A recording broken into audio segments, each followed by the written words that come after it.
안녕하세요. 토마토 인사를 드립니다. 자, 엊그제 이런 소식이 나왔죠. 웨스턴 유니온이 스텔라의 블록체인 기술과 플랫폼을 사용하고 있는 이 스윈즈라는 회사와 파트너십을 맺고 모바일 월렛 트랜스퍼 쪽에 이렇게 사업을 같이 하겠다라는 소식이 나왔었습니다. 자, 그래서 이 기사가 나오자마자 이제 저도 잠깐 봤는데 이 웨스턴 유니온 홈페이지에도 이렇게 공지가 올라와 있더라고요. 그래서 이제 짝퉁 기사는 아니고요.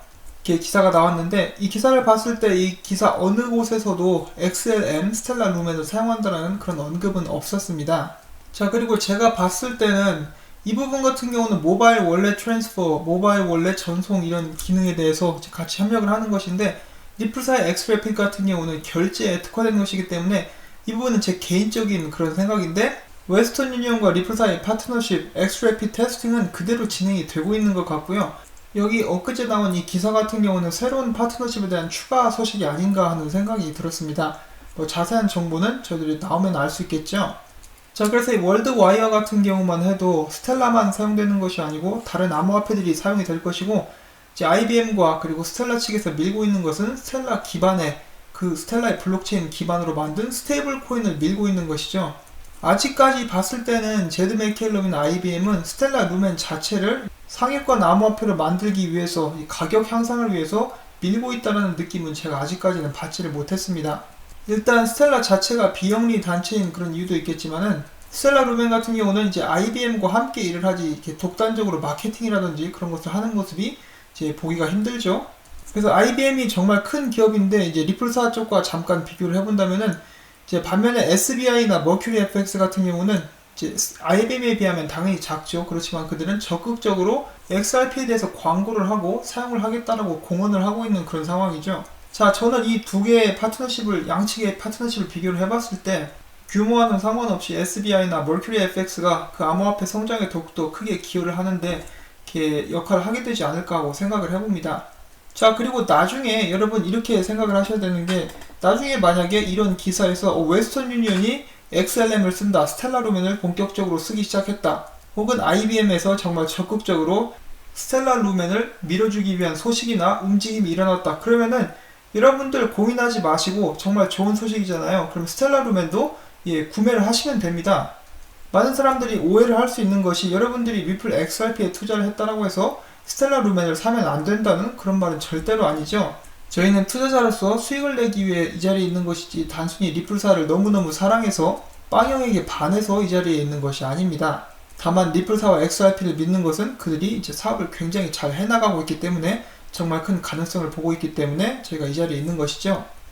그렇기 때문에 만약에 이제 좋은 소식 나온다 그러면 스텔라 루멘도 사시면 됩니다. 제 방송을 계속해서 봐주신 분들이라면 아시겠지만은 전 예전에 두 개 다 들고 있었어요.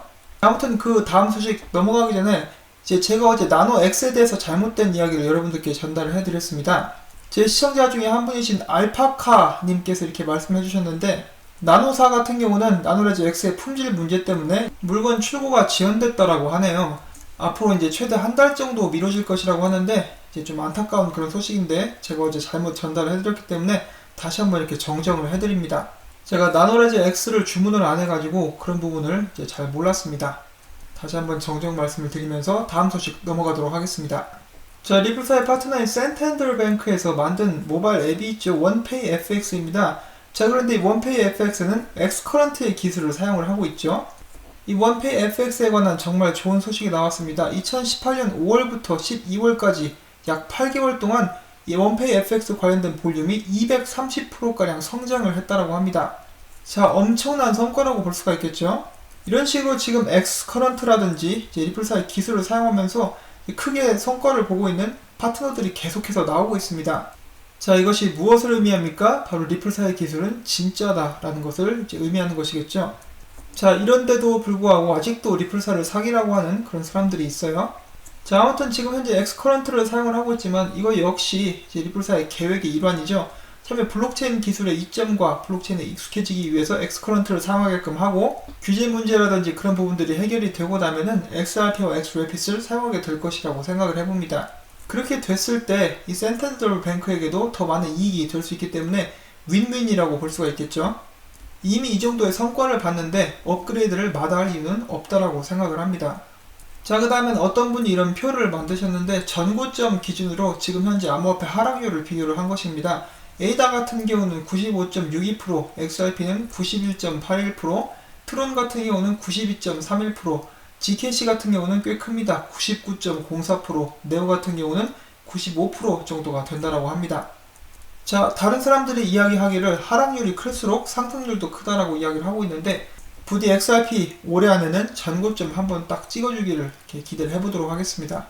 그 다음엔 R3의 탑 매너가 콜다 세틀러에서의 XRP 그리고 스위프트 네트워크 통합에 관한 이야기를 잠깐 하고 있는데 보도록 하겠습니다. We announced with Swift that they're plugging their network into an application we wrote for doing payment and obligation settlement. Similarly, our first version of that we did with XRP of all things. So the Ripple crowd went crazy and said, "Oh, R3 and Ripple are in bed together." It's like, no, not quite. We're still in the bathroom and they're still in the living room, but and literally, all sorts of different kind of payments, high value commodities, gold, tokenization of gold, carbon credits. These are all real pilots or POCs that are underway.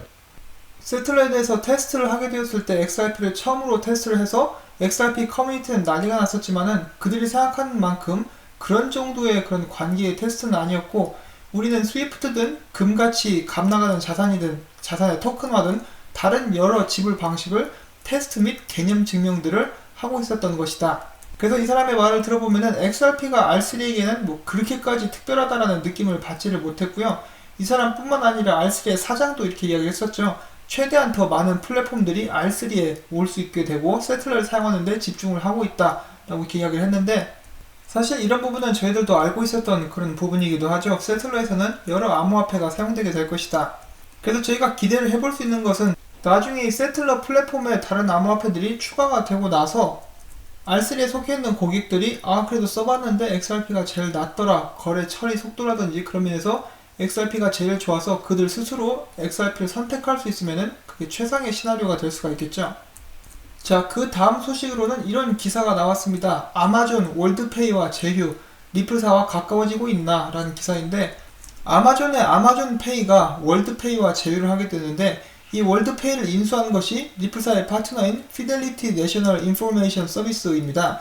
이런 부분을 봤을 때 간접적으로 리플사와 아마존은 가까워졌다 이런 취지의 기사이고요. 이뿐만 아니라 아마존은 인도의 리플사 파트너인 엑시스뱅크와 함께 일을 한다라고 전에 밝혀진 바가 있습니다. 자, 그래서 이 기자가 이야기하기를 아마존과 엑시스뱅크가 아마존 구매를 위해서 새로운 앱에 있어서 XRP가 사용됐을 수도 있다.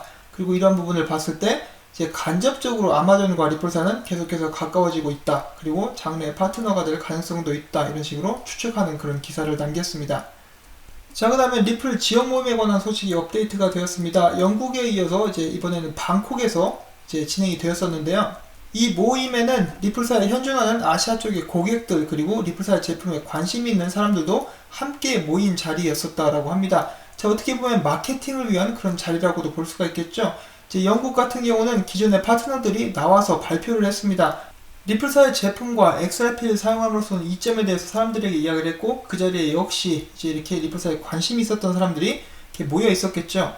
그리고 이제 그런 발표가 끝나면은 관심 있는 사람들은 리플사뿐만 아니라 리플사의 제품을 실제로 사용하고 있는 고객들과 대화를 할 수 있는 그런 기회를 갖게 되었던 것이죠. 자, 이런 리플사의 마케팅 수완 정말 대단하다고 생각을 합니다. 파트너들은 이런 모임들을 통해서 이제 계속해서 늘어날 것이라고 제가 기대를 해볼 수가 있겠습니다. 곧 이 모임에 관한 영상이 올라오게 될 텐데 좋은 소식이 나오기를 한번 기대해 보도록 하겠습니다. 자, 그 다음에 리플사 관련된 소송 관련 업데이트입니다. 이제 뭐라 말이 많은데 간단하게 짧게 설명을 하자면은 특별한 일이 발생하지 않을 경우 이제 혹은 리플사에서 특별한 소송 관련 액션을 취하지 않을 경우는 좀 안타깝게도 2019년에는 소송 관련된 판결을 기대하기가 힘들다라고 합니다. 일단 그동안 이 소송건을 지방 법원에서 처리를 하느냐 연방 법원에서 처리를 하느냐 그것만 해도 지금 9개월이 걸렸고 다음 액션 취해질 때까지는 이제 내년이 되기 쉽다 이렇게 이야기를 하고 있는데 앞으로 이제 더욱더 오래 걸릴 가능성이 많고 합의할 가능성은 굉장히 적다라고 합니다. 이런 건에서 합의를 하면 안 되겠죠, 리플사 측에서는. 그렇기 때문에 이제 앞으로 이제 연방 법원 판결에 대해서는 당분간 기대를 하지 않는 것이 좋지 않을까 하고 생각을 해봅니다. 또 관련된 업데이트가 나오면은 또 여러분들께 전달을 해드리도록 하겠습니다. 그 다음으로는 상장 소식 몇 가지 보도록 하겠습니다. 이 캐나다 거래소이자 XRP 기축 거래소죠. 코인필드에서 이야기하기를 최근에 130여 개의 새로운 코인들을 추가를 했고 이제 그런 것을 성공적으로 테스트넷에 통합을 시켰으며 곧 있으면 XRP에 관련된 더 많은 페어 그리고 더 많은 종류의 법정 통화의 페어가 이렇게 가능하게 된다라고 이렇게 기분 좋은 소식을 남겨주었고요. 마찬가지로 캐나다 거래소 중 하나입니다. 비트바이라는 곳에서 캐나다 달러 그리고 조금 있다가 비트코인과 함께 XRP 페어가 추가가 된다라고 합니다. 지금 거의 하루가 멀다 하고 이렇게 계속해서 상장 소식이 나오고 있죠. 이 많은 거래소에서 XRP를 떼어다가 놓는 것도 있겠지만은 더 많은 곳에서 XRP를 살 수 있는 그런 기회가 높아졌다는 것에서 좋은 점들이라고 볼 수가 있겠습니다. 자, 그 다음은 오늘의 하이라이트 소식 잠깐 보도록 하겠습니다. 많은 사람들이 이 인터뷰를 보고 좀 놀란 부분들이 많이 있었는데요.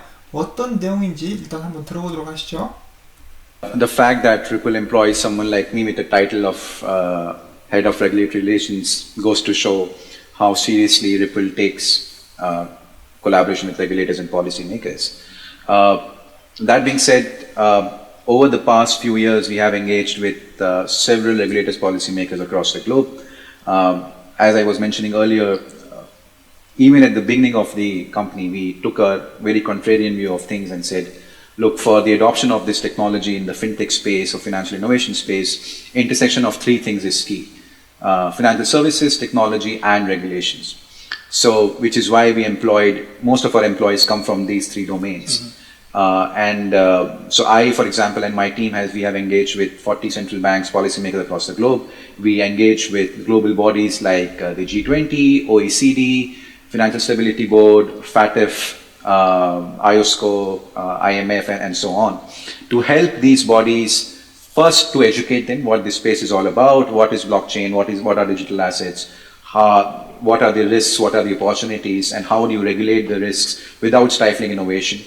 Then we engage with country level regulators, policymakers, even government bodies, again educating them on what is going on in the markets and how can you possibly regulate this industry without stifling innovation.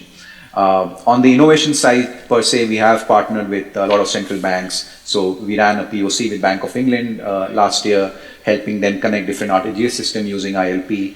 We have signed an agreement with the Saudi Arabian Monetary Authority where we are helping the domestic banks in Saudi Arabia using Ripple solution for cross-border payments. We continue to engage. We even opened a new division within Ripple called the Infrastructure Innovation Division, under which we engage with central banks, helping them understand our products and how those products could be used for their own payments innovation needs. 여기에서 정말 중요한 정보들이 쏟아져 나왔습니다. 일단 처음부터 이렇게 이야기를 들어보면은 내 직함이 규제 관련 담당자인데 이런 부분만 봐도 우리는 리플사가 얼마나 규제나 각국의 정책 관련 사람들과의 관계를 진지하게 생각하고 있는지를 알 수가 있다. 말이 나온 김에 이야기를 하자면은 지난 몇 년 동안 우리는 전 세계 몇몇의 규제 관계자들과 함께 일을 해왔다. 리플사 초기 때부터 이제 리플사의 기술이 실사용화되기 위해서는 세 가지 키포인트가 있다고 이렇게 생각을 하고 있었는데 그 첫 번째는 이제 제대로 된 금융 서비스, 그리고 두 번째는 기술, 세 번째는 규제에 관련된 것이었다.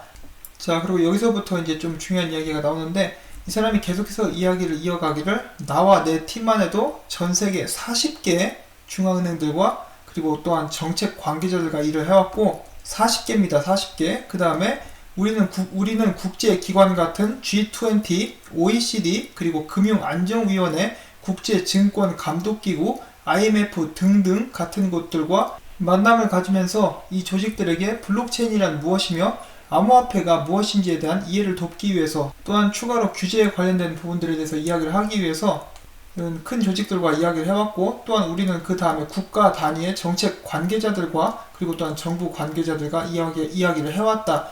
마찬가지로 그들에게 블록체인과 암호화폐에 대해 알리고 지금 지불 시장에서 일어나고 있는 움직임 그리고 어떻게 금융 혁신을 막지 않으면서 규제를 할 수 있는가에 대해서 이야기를 해왔다.